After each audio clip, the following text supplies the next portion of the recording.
दोस्तों नमस्कार। आप देख रहे हैं अपना चहेता न्यूज चैनल जालवन टाइम्स।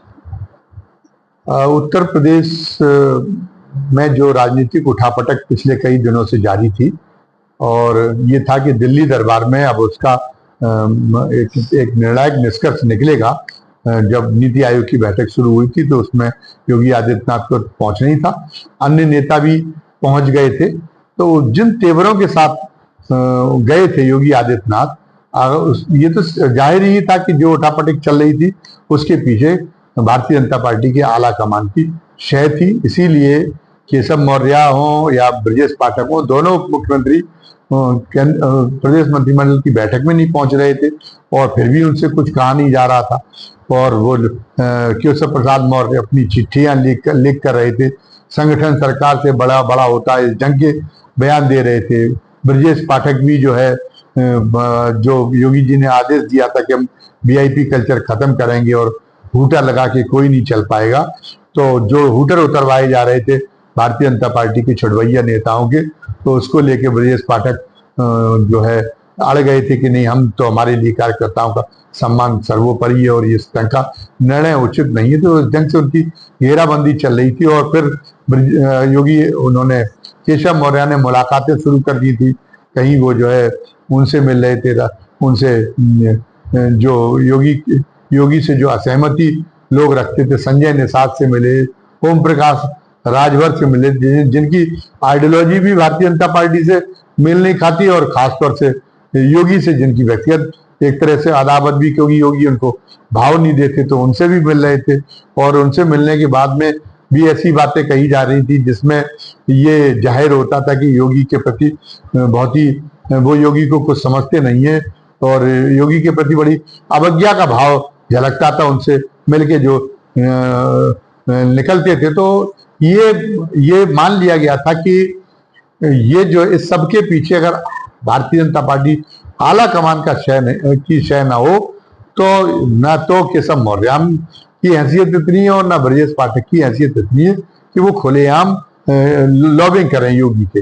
लेकिन इस बात का जो प्रचार हुआ कि अमित शाह और मोदी की शय से और योगी की घेराबंदी, योगी को पटकनी लगाने का प्रयास हो रहा है, इसका जो हिंदुत्ववादी मानसिकता की जो जनता है, इसमें इसका एक बड़ा उल्टा प्रभाव हुआ। उसके पहले तो ये था कि योगी के प्रति भी कुछ लोगों की नाराजगी कुछ कम नहीं थी। जिस ढंग से उन्होंने नौकरशाही को सिर पर चढ़ा रखा था, भ्रष्टाचार जिस ढंग से प्रदेश में बढ़ा हुआ था, तो वो ही एक वजह थी जिसके कारण उत्तर प्रदेश में भारतीय जनता पार्टी को इतनी बुरी तरह नीचा देखना पड़ा था। और सारी समीक्षा बैठकों में प्रमुखता से के साथ में ये बातें उठाई जा रही थी। लेकिन ये जो केशव मौर्य को और ब्रजेश पाठक और उनके तमाम अन्य लोगों को जो मोहरा बना के केंद्र को जो एक काम शुरू हुआ योगी को नीचे गिराने का, उनकी प्रतिष्ठा गिराने का, तो उससे ये हुआ कि योगी के प्रति सहानुभूति उमड़ गई। जो सोशल मीडिया है, सोशल मीडिया पर हिंदुत्ववादी जो लोग हैं, हिंदुत्ववादी लोग जो है उनका तो कबूलने लगे, उनकी तो जो तस्लीम करने लगे योगी को तो अपने नायक के रूप में, अपने महानायक के रूप में। और नौबत ये आ गई कि इनको तो केशव मौर्य और इनको तो छोड़ दीजिए ब्रजेश पाठक को, उनकी भी लोग जो है उनको भी आड़े हाथों लेने लगे मोदी और अमित शाह, और रातों रात वो जो है हिंदुत्ववादी जनता के खलनायक बनने की श्रेणी में पहुंच गए। इस बात से दोनों वो भी बड़ी जो है सूक्ष्मता से बात करते हैं सोशल मीडिया की पर जो होने वाली नेताओं के बारे में जो प्रतिक्रियाएं, और इसके अलावा मोदी जी की तो इस मामले में अतिरिक्त सजगता बड़ी प्रसिद्ध है।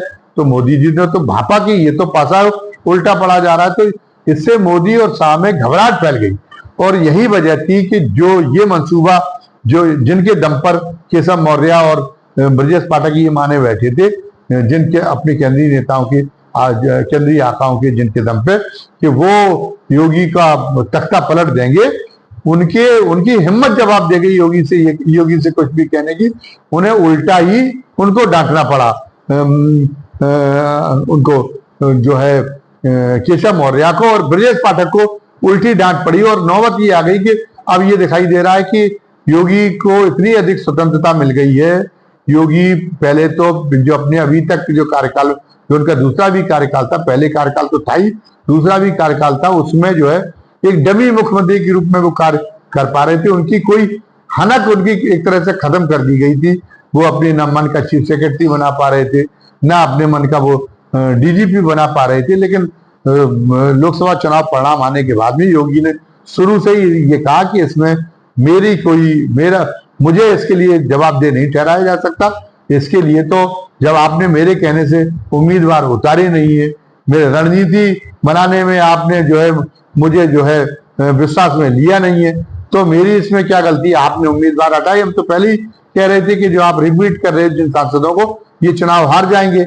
इसके अलावा हम पहले ही कह रहे थे कि हम अपने आप में पर्याप्त है, हमारी आइडियोलॉजी अपने आप में बलशाली है, उसकी पर्याप्त स्वीकृति है। तो आप दूसरी पार्टियों के गंदे लोगों को क्यों ले रहे हैं? आप ब्रजभूषण शरण सिंह की अगर एक सीट नहीं मिलेगी तो क्या हो जाएगा अनर्थ, लेकिन इसकी वजह से सारे जाटों में नाराजगी होगी और सारे लड़कियों के पिता इसकी वजह से नाराजी हो रहे हैं और बहुत सारी बातें चर्चार्थ हुई। तो योगी ने तो शुरू से ही ये बिल्कुल साफ कर दिया था कि मैं कतई ये बात को स्वीकार करने के लिए तैयार नहीं हूं कि मेरी गलती की वजह से हुई और कोई में ये हिमाकत ना करे कि मुझे गलत ठहराने की कोशिश करे। भूपेंद्र चौधरी जो प्रदेश अध्यक्ष थे, उन्होंने हार की जिम्मेदारी लेते हुए उत्तर प्रदेश में इस्तीफे की पेशकश की और भूपेंद्र चौधरी को इसके लिए आगे किया गया था सुनियोजित ढंग से, ताकि भूपेंद्र चौधरी जिम्मेदारी लेंगे तो एक नैतिक दबाव योगी के ऊपर भी बनेगा और योगी भी खुद ही अपना जो अपने रास्ते से हट जाएंगे, खुद ही मैदान छोड़ जाएंगे। लेकिन योगी तो मैदान छोड़ने के लिए तैयार नहीं हुए और योगी फिर अब इस पर आ गए कि पहले तो वो बहुत अदब कर रहे थे मोदी का, वो सबको झेल रहे थे, अमित शाह से बड़ी लड़ते हो, लेकिन मोदी का जो है वो बहुत आदर कर रहे थे और मोदी को अपने नेता मान रहे थे। लेकिन जब उन्होंने देखा कि मोदी कोई कसर नहीं छोड़ रहे उनको पटकनी लगाने में, तो फिर उन्होंने वो जो अपनी चालें दिखानी शुरू कर दी। तो उन चालों में उन्होंने ये साबित कर दिया कि कूटनीति में वो मोदी से कहीं से 19 नहीं, वो 20 के 21 पड़ेंगे। उन्होंने जो कांवड़ियों के रास्ते में जो दुकानें पड़ती खाद्यान्न की, खाद्य सामग्री की, उस पर जानबूझ के मतलब ये आदेश जारी करवाया मुजफ्फरनगर के प्रशासन से कि वो कांवड़िए अपना नाम और अपना धर्म लिखे। तो अब इससे जो इस समय तो बैसाखियों की सारी चल रही है मोदी जी की सरकार केंद्र में, और जो लोग उनको सारा दिन जो उनके बैसाखी बने हुए चंद्रबाबू नायडू और नीतीश कुमार, दोनों की राजनीतिक रोजी रोटी मुसलमानों के समर्थन से चलती है। इसीलिए तो नायडू ने तो आगे कह दिया कि भले ही चुनाव में भाजपा कुछ भी कहती रही हो, मोदी कुछ भी कहते रहे हो, लेकिन हम तो जो है उनको मुसलमानों को पिछड़े वर्ग में से आरक्षण देंगे, उसको बरकरार रखेंगे। उन्होंने मस्जिदों के और मदरसों के लिए चंदा देने के लिए भी, वो सरकारी अनुदान देने का भी ऐलान कर दिया मोदी की इच्छा के विरुद्ध। उन्होंने मौलवियों की तनख्वाह का भी ऐलान कर दिया। तो उन्होंने कहा कि नहीं, मुस्लिम पक्षधरता में तो हम कांग्रेस के भी कान काटेंगे। तो भले ही आपकी इसकी वजह से आपकी धार विपक्षी जो प्रतिद्वंदी दल है उनके बारे में, उन पर प्रहार करने के मामले में आपके हथियारों की धार भौतरी होती हो तो होती रहे। और मोदी जी को मजबूरी में जो है ये इस तरीके की जलालत का घूंट पी के और उनकी सेना पड़ रहा था। लेकिन अब ये जो खड़ा कर दिया, उससे ये खतरा हो गया कि कहीं इसी मुद्दे को लेके अब वो दोनों इस हद तक आगे ना आ जाए, जदयू और चंद्रबाबू नायडू इस हद तक आगे ना आ जाए कि हमारी बीच में मझधार में ही हमारी नाव डूब जाए। तो इस फैसले ने उनको बड़ा विचलित कर दिया। उधर योगी ने क्या किया कि योगी ने जो है उदयभान सिंह करवरिया, जो वहां पे बहुत ही प्रभावशाली ब्राह्मण नेता है प्रयागराज के और बहुत दबंग माने जाते हैं, बहुत बड़े माफिया हैं, और जो जवाहर यादव जो समाजवादी पार्टी के विधायक थे, उनकी हत्या में आजीवन कारावास की सजा काट रहे थे, उनको जो है उन्होंने राज्यपाल से माफी दिलवा दिया। साधारण एक कदम उठा के संवैधानिक प्रावधान का साधारण इस्तेमाल था, वो अपवाद के तौर पर नहीं होता, लेकिन उन्होंने उसका इस्तेमाल किया क्योंकि प्रयागराज में ये उन्होंने इंतजाम ये कर दिया उदयभान करवरिया को बाहर निकाल के कि केशव मौर्य की सारी हेकड़ी भूल जाए, केशव मौर्य का को अपने ही गृह जनपद में घुसने तक में डर लग जाए, ये उन्होंने इंतजाम किया। दूसरी तरफ उन्होंने संजय निषाद को समझाया कि मैं तो जाऊंगा नहीं, लेकिन आप जो है आपको मैं बाहर जरूर कर दूंगा। तो संजय निषाद दौड़े दौड़े मोदी के आके शरणागत हुए, योगी के शरणागत हुए, और उन्होंने कहा कि योगी तो हमारे अभिभावक हैं। पूरे उनके सुर बदल गए। अनुप्रिया पटेल ने, केशव मौर्य के चक्कर में अनुप्रिया पटेल ने भी पिछड़ों के आरक्षण का मुद्दा उठा दिया था, तो और उसके वो भी घेराबंदी करने में जुट गई। तो उसकी काट के लिए उन्होंने खुलेआम पल्लवी पटेल से मुलाकात कर ली, जो उनकी बहन है, और उनकी प्रतिद्वंदियों भले ही समाजवादी पार्टी की विधायक हो, लेकिन उनके साथ में उन्होंने मुलाकात कर दी। तो एक एक करके राजेंद्र सिंह मोती भी उसके बाद में सरेंडर कर गए। राजेंद्र सिंह मोती ने कहा था कि थानों में बहुत अधिक भ्रष्टाचार हो रहा है, और कई जगह पे उन्होंने अपनी पार्टी के लोगों के मोहरे साधने के लिए कई जगह अधिकारियों के भी तबादले कर दिए, और ये कहा कि नहीं, अधिकारियों के जैसे बलिया वाली घटना हुई, इस तरह के मामलों में उन्होंने ये जो है ये जाहिर करना शुरू कर दिया कि नहीं, अब वो अधिकारी अगर मनमानी कर रहे हैं, भ्रष्टाचार कर रहे हैं, तो उसमें उनकी तो कोई हिस्सेदारी है नहीं।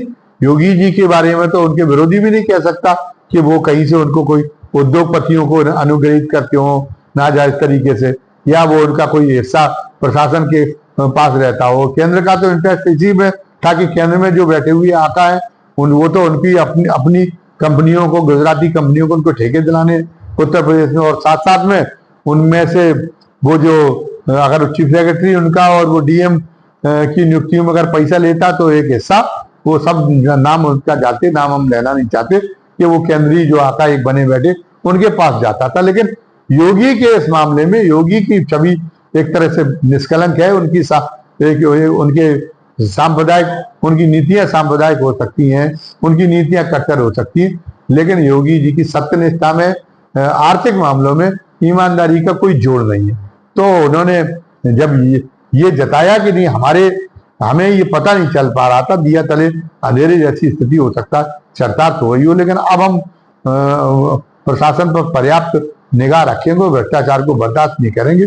और बलिया में पूरा का पूरा थाना सस्पेंड करा के, और वहां है कि एसपी, एडिशनल एसपी, सीओ सबको एक साथ तबादला करके, और जगह पे कई कार्रवाइयां हुई। तो ये उन्होंने एक आवाज देना शुरू कर दिया है कि नहीं, अब हम जो है इन पर अंधविश्वास नहीं करेंगे, अपने अधिकारियों पर, इन पर निगरानी नहीं करेंगे। तो लोग मान रहे हैं कि जब योगी जी का कोई स्वार्थ नहीं है, तो उनकी बात सही भी होगी। और योगी जी को जो इस बीच में पॉजिटिव रिस्पांस मिला है, सारी गिले शिकवे लोग भूलने लगे, भूल के, और उनको मोदी से बड़ा हिंदू हृदय सम्राट के रूप में जो उन्होंने पूरे देश में उनकी तो स्वीकारोक्ति हुई है, इस उठापटक की वजह से ये घेराबंदी का जो उल्टा परिणाम हुआ है, तो उसका नतीजा ये हुआ है कि मोदी और उनकी जो है अमित शाह की हवा खराब हो गई है। पहली बार उनको किसी के सामने सरेंडर करते देखा गया, और मतलब यानी स्वाभिमान के मामले में अब वो इस हद पर पहुंच गए हैं। योगी आदित्यनाथ के एक समय वो जो है उनकी कार के पीछे पीछे दौड़ पड़े थे मोदी की, जिसमें जो केवल फरियत कराने के इरादे से मोदी ने वो काम किया था। और अमित शाह ने वो उनकी फोटो लीक करा दी थी, जिसमें उनको भी अमित शाह के बंगले के भीतर घुसने में खड़ाऊ बाहर उतार के आना पड़ा था। तो वो अब गिन गिन के मतलब ये हो गया कि नहीं, हम आपसे कोई कम नहीं है, हम आपकी कृपा पात्र मुख्यमंत्रियों में से नहीं है, जो आपने अन्य जगह बना रखा है कि आपने चाहे किसी को हटा दिया, आपने पता चला भंजन लाल खट्टर को हटा दिया, फिर वहां एक नायब सिंह सैनी को आपने अपने कृपा पात्र को बता दिया। गुजरात में आप गुजरात के मुख्यमंत्री को आप अपना कृपा पात्र समझते, जब चाहे तब किसी को हटा देते। वह राजस्थान में आपने भजन लाल शर्मा को, जो पहली बार के विधायक हैं, वो केवल मेरा कृपा पात्र होगा, वसुंधरा राजे कृपा पात्र नहीं हो रही थी, इसलिए आपने उसको बैठा दिया। वहां मोहन सिंह यादव, जिन्होंने कभी कल्पना नहीं की थी कि मैं मुख्यमंत्री बनूंगा, तो इस नाते उनकी कोई नेतृत्व की कोई स्वीकार्यता नहीं थी, उनकी नेतृत्व का कोई इकबाल नहीं था, उन्हें आपने मध्य प्रदेश में थोप दिया। लेकिन वसुंधरा राजे और शिवराज सिंह ने इसको बर्दाश्त कर लिया होगा। योगी ने कहा मैं इसको बर्दाश्त नहीं करूंगा, और अगर आप मुझसे प्रतिद्वंदिता अगर जनता के मैदान में भी, जनमत के मैदान में भी करने की कोशिश करेंगे, तो फिर तो आपको पता चल जाएगा कि कौन कितने पानी में है। तो इसलिए आज एक बड़ा वीडियो वायरल हो रहा है, जिस वीडियो में दिखाई दे रहा है कि जब मोदी भारतीय जनता पार्टी के मुख्यमंत्रियों को अपना मंत्र बांटने के जा रहे थे जो उस बैठक में, उसमें जब पहुंचे तो मोदी सिर्फ योगी जी केवल खड़े हुए, न तो उन्होंने अमित शाह को नमस्कार किया और न ही मोदी जी को नमस्कार किया, केवल राजनाथ सिंह को उन्होंने प्रणाम किया और राजनाथ सिंह के बगल में जाके बैठ गए। ये अवज्ञा उन्होंने बता दी है कि मैंने बहुत झेल लिया, मैं मतलब आप स्वाभिमान अब मेरा स्वाभिमान के लिए बर्दाश्त के बाहर की चीज होती जा रही, मैं नहीं झेलूंगा। और इस संदेश को मोदी और शाह ने भी समझ लिया, इसलिए वो अब उन्होंने भिड़ने का इरादा छोड़ दिया। इसी बीच में एक घटना जो प्रतिद्वंदी पक्ष है उसकी तरफ भी बड़ी गौर करने लायक है, कुछ घटनाएं उसकी, कुछ प्रसंग उसके भी गौर करने लायक। एक तो पल्लवी पटेल योगी से मिली, तो योगी से मिलने के बाद में समाजवादी पार्टी की विधायक है, हमें उनको अखिलेश यादव को बौखला जाना चाहिए था, लेकिन अखिलेश यादव ने कहा कि नहीं, मैं पल्लवी पटेल की सदस्यता समाप्त कराने की भी कोई अपील उनके यहाँ करने के लिए नहीं जाऊंगा विधानसभा अध्यक्ष के लिए, और पल्लवी पटेल से मुझे कोई गिला नहीं। एक तो उन्होंने ये देखा कि आखिर पल्लवी पटेल जो योगी को बल दे रही, उनके प्रति उनके मन में इतना ऐसा नरम कोना क्यों है। चलिए ठीक है, ये मान लिया गया कि वो जो पीडीए समीकरण के तहत उन्होंने किया होगा कि एक साथ दोनों बहनों से न बिगाड़, लेकिन अब आज उन्होंने माता प्रसाद पांडे को नेता प्रतिपक्ष चुन दिया। उन्होंने तो मोदी की तरह का काम किया, जैसे मोदी उस नाम को आगे बढ़ा देते जिसका नाम कभी होता ही नहीं, किसी ने कल्पना ही नहीं की होती, जिनके नामों पे अटकल चल रही होती, जिन संभावनाओं पे अटकलें चल रही होती, मोदी वो काम कभी नहीं करते। उसी तरीके से आज अखिलेश यादव ने किया। इनका तो नाम, माता प्रसाद पांडे का नाम तो आ ही नहीं रहा था। ये कहा जा रहा था कि दलितों ने भी इस बार समाजवादी पार्टी को जो वो करते थे कि ये बड़ी दमनकारी पार्टी हमारी लिए, फिर भी इस बार इतने सशंकित रहने के इतिहास के बावजूद भी इस बार उन्होंने भारतीय जनता पार्टी का गलत फेल कर दिया। भारतीय जनता पार्टी को लगाते कि दलित अगर मायावती नहीं रह जाएंगी मुकाबले में, मायावती कोई हैसियत नहीं आएगी, तो वो भारतीय जनता पार्टी को पिछली बार की तरह वोट करेंगे और अब की बार ज्यादा संख्या में करेंगे। लेकिन वो समाजवादी पार्टी के प्रति अपना पूरा दुराव भूल के, उसके प्रति जो उनकी कसक थी वो सारी की सारी भूल के अब की बार दलितों ने वोट दे दिया था। तो इस लाइन को मजबूत करने के लिए अनुमान ये लगाया जा रहा था कि कोई दलित नेता वो नेता प्रतिपक्ष बनाएंगे, लेकिन उन्होंने नहीं बनाया। उन्होंने पीडीए की बात कर रहे, ब्राह्मण नेता को उन्होंने बना दिया, और ब्राह्मण नेता में भी माता प्रसाद पांडे विधानसभा अध्यक्ष जरूर रह चुके, लेकिन बहुत बुजुर्ग हो चुके हैं वो। और जो जितना जो है जोश और आवेश अभी है उनके अंदर है, योगी के अंदर, योगी अपेक्षाकृत युवा है, वो उसके सामने वो उनका मुकाबला करने की वैसा तेज अब उनके अंदर माता प्रसाद के अंदर नहीं है। माता प्रसाद तो बड़े सौम्य जो है नेता प्रतिपक्ष साबित होंगे, बड़े संयमित नेता प्रतिपक्ष साबित होंगे, और वो कोई आक्रामक, कोई धारदार हमला उस पर कर पाएंगे योगी पे, वो जो है वो ये संभव नहीं। तो क्या योगी और अखिलेश यादव के बीच में क्या कोई अंदर खाने कोई खिचड़ी पकने में लग गई है? क्या ये क्या माजरा है ये? आखिर अखिलेश जो है इतने मेहरबान, एक तरह से ये जो उन्होंने माता प्रसाद पांडे को बनाया है और पल्लवी यादव को जो बाकोवर दिया है, ये तो साफ जाहिर करता है कि वो ये जो है कहीं ना कहीं से वो उनके प्रति उनके मन में कहीं ना कहीं उनके लगाव वो अपना दिखा रहे हैं। योगी आदित्यनाथ के प्रति उनके मन में कहीं ना कहीं लगाव जाग पड़ा है, कहीं ना कहीं अपनत्व जाग पड़ा है, कहीं ना कहीं वो रहमदिल हो गए योगी आदित्यनाथ के प्रति। ऐसा क्यों है?